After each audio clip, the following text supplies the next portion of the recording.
Hey, ladies and gentlemen, welcome back to another book review. I will be reviewing Deja Brew by Celeste Martin. Found this at my local library. As you know, if you've been to my channel before, I love my library. It helps me find books and authors I never would have picked up before. Like, I never would have picked this up if I hadn't walked around the library a couple times and this just kept calling to me. Because honestly, when I go to bookstores, I get in and get out because I know how much money I will spend, and I'm not trying to do that. So, found this at my local library. Thank you very much, library. And I picked it up. And this is a great halfway to Halloween read.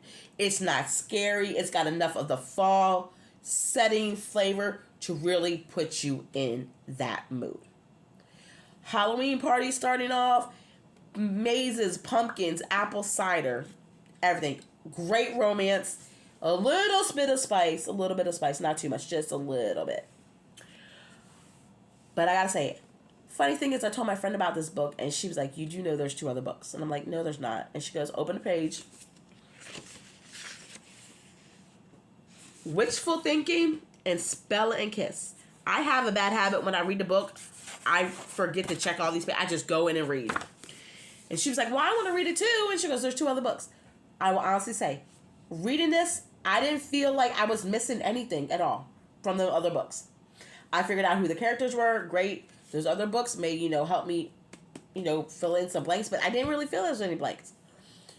Gus and Sierra are a great little couple. They bounce off each other.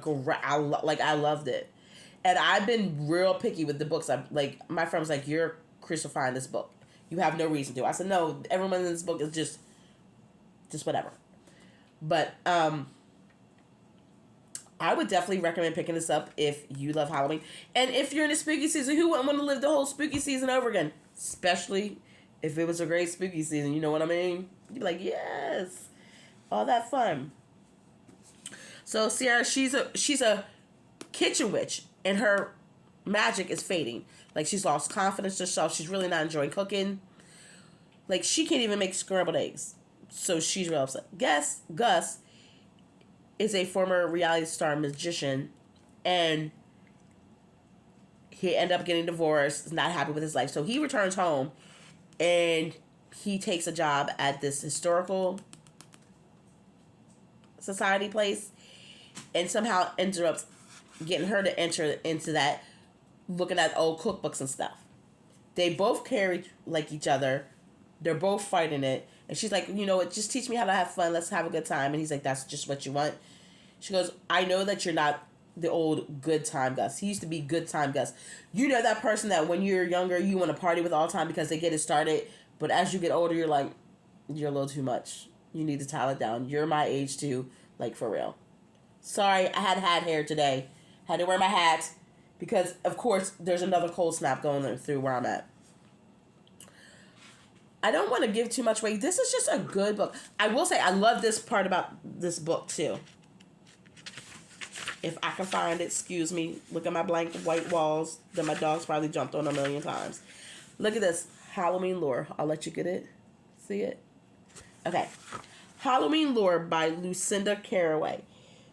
Those who are fortunate enough to be born on October 31st are believed to be born with good luck on their side.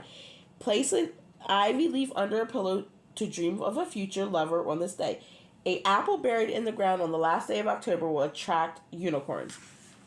How cute is that? And I really wonder about the ivy. And then at the beginning of each thing, it's like this, the October. I love that. October says, pumpkins are considered symbols of protection and prosperity. I love that. And then you have a ways to go till you can get to the next one. If I can even find the next one. Oh, November. This is how much of the book is in October. And then it goes to November. In November,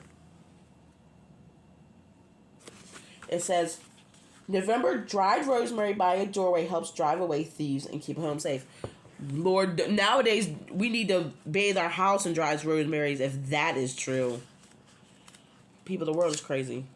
Probably why I like to read so much. And then December. If you see an oregano plant growing on the ground, then happiness is on the way. Everybody, let's plant oregano everywhere, please. Can we just plan it and be happy? But I love those little things with the book. I thought that was just a neat little way to kind of divide them into the sections. So, okay, well, that's done. But yeah, this is a great little halfway to Halloween book. It gives you everything that you need. A little magic. Some a little mystery. Like, why is your magic messing up? I love the maze scene. There's a Merlin maze in here. And it's a maze that changes. Like, if you're not happy, kind of makes you confront what you are. And you can only get out once that's done. I love that scene. All right. I'm done talking. I didn't realize it was going to be long as it is. But I just want to show you some of the stuff in the book. Guys, share this video, if anything else, so people can find out about this author. I know I'm not big in the book YouTube community. My friend is trying to get me on TikTok. I don't know how I feel about that. I'm not really huge on Instagram. I just like to talk about books. But share this video so this author can get some recognition. If you've read this book, let me know what you think about it. All right. I will talk to you guys later. I hope everyone's having a good morning, afternoon, evening. Bye.